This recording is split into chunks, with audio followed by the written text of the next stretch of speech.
इसलिए तो अच्छे दिन आएंगे ही तो फंस गए। तो चलो मैं हिंदी में ही बात करूंगा। आज हम लोग तो इकट्ठा हुए हैं।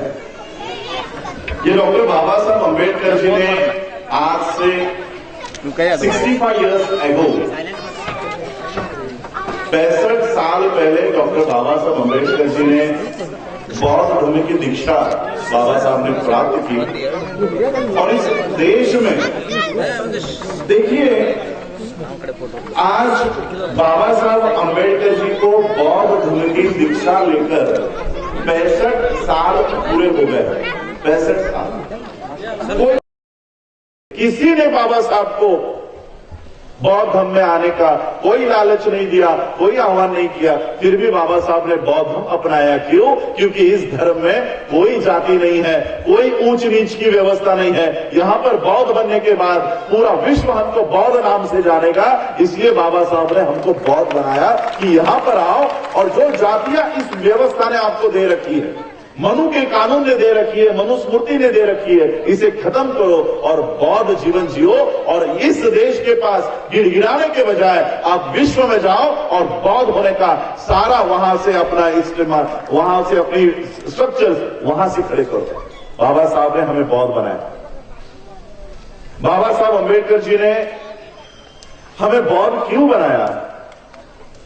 26 नवंबर 1949 को, कुछ दिनों में अब कॉन्स्टिट्यूशन डे आएगा, 26 नवंबर। इसी दिन डॉक्टर बाबा साहब अम्बेडकर जी ने इस देश को संविधान निर्माण करके दिया। बाबा साहब की होने से पहले हम सब जाति में बिखरे हुए थे, जाति में बटे हुए थे। कुछ लोग पूछते हैं कि बाबा साहब के धम्म की दीक्षा लेने से हमारा क्या फायदा हुआ, क्या बदलाव हुआ? यहां पर महिलाएं बैठी हुई हैं।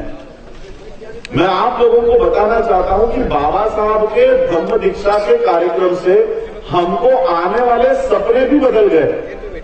सपने तक बाबा साहब ने हमारे बदल दिए। हम जब जातियों में बिखरे हुए थे, जब जातियों में हम लोग बैठे हुए थे, हम लोगों को सपने क्या आते थे? हमारे पुरुषों को कहो, हमारे माताओं को कहो, क्या सपने आते थे?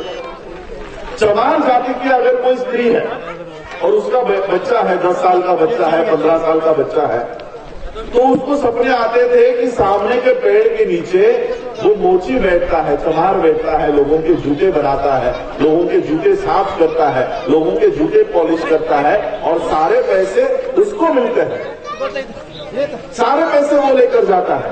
मेरा बच्चा जब बड़ा हो जाएगा, 20-25 साल का हो जाएगा, तो सामने के पेड़ के नीचे बैठा हुआ जो मोची है, जो कॉबलर है, वो बूढ़ा हो चुका होगा, मरने को आया होगा।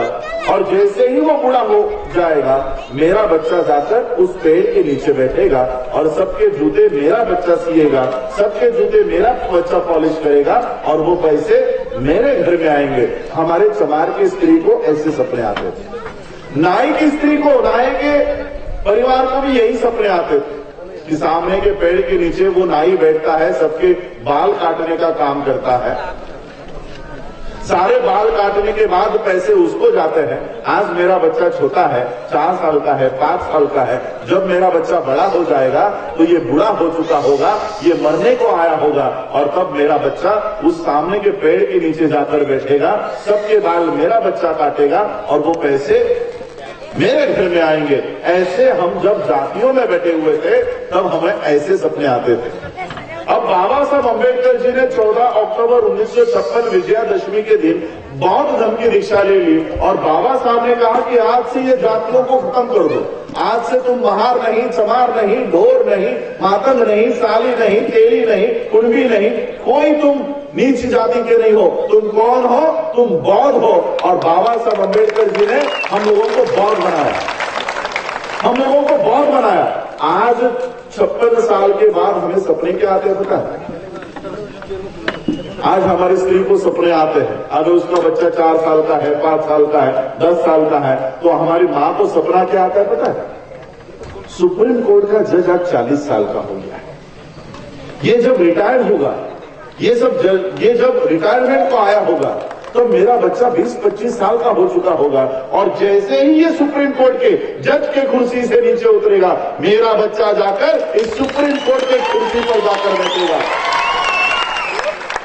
ये है बाबा साहब अंबेडकर जी के बौद्ध धम्म दीक्षा के 65 साल का नतीजा।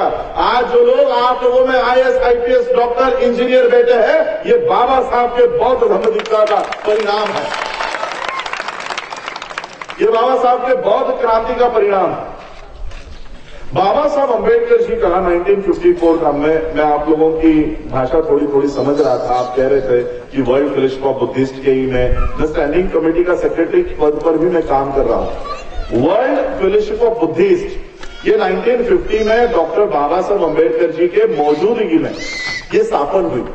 बाबा साहब जब वर्ल्ड फेलोशिप ऑफ बुद्धिस्ट के फाउंडेशन के कार्यक्रम में थे, उस समय 54 कंट्रीज, मैं ये सारी बातें आपको बताऊंगा। पहले आपको बताना चाहता हूं कि बाबा साहब ने बौद्ध हमें क्यों बनाया, हमको क्रिश्चियन क्यों नहीं बनाया, हमें सिख क्यों नहीं बनाया, हमें मुस्लिम क्यों नहीं बनाया। हालांकि सिखों ने बाबा साहब अंबेडकर जी को सिख धर्म अपनाने के लिए सोने के रथ से बाबा साहब की रैली, मिरवणूक को अपन म्हणतो ना, रैली निकाली थी कि ये सोने के रथ से आपकी, हम पूरी पंजाब में अमृतसर में उन्होंने रैली निकाली और बाबा साहब से कहा कि बाबा साहब आप क्या चाहते हो, आपके लोगों के लिए शिक्षा चाहते हो, पढ़ाई की व्यवस्था चाहते हो, हम आपको स्कूल बनाकर देंगे, कॉलेज बनाकर देंगे, यूनिवर्सिटी बनाकर देंगे, आप सिख धर्म अपना लो, आप सिख धर्म अपना लो। बाबा साहब ने मेरे दादाजी को, मुकुंदराव अंबेडकर, इस निपाणी में नजदीक में ही मेरे पिताजी कहा करते थे कि बाबा साहब ने मेरे दादाजी को यहां पर तंबाकू की खेती लेकर दी थी। मुझे अभी पता नहीं वो जमीन कहां है, क्या है, मुझे अभी कोई पता नहीं हमारी जमीन कहां है। तो यहां पर बाबा साहब अंबेडकर जी ने मेरे दादाजी को, मुकुंदराव अंबेडकर को अमृतसर पंजाब में भेजा कि जाओ जरा सिखों में देखकर आओ किस तरह से चाली रीतियां होती है, इनमें सिखों में किस तरह से बर्ताव किया जाता है, सिख धर्म में आने के बाद हमारे साथ किस तरह से ये ट्रीटमेंट करेंगे, हमको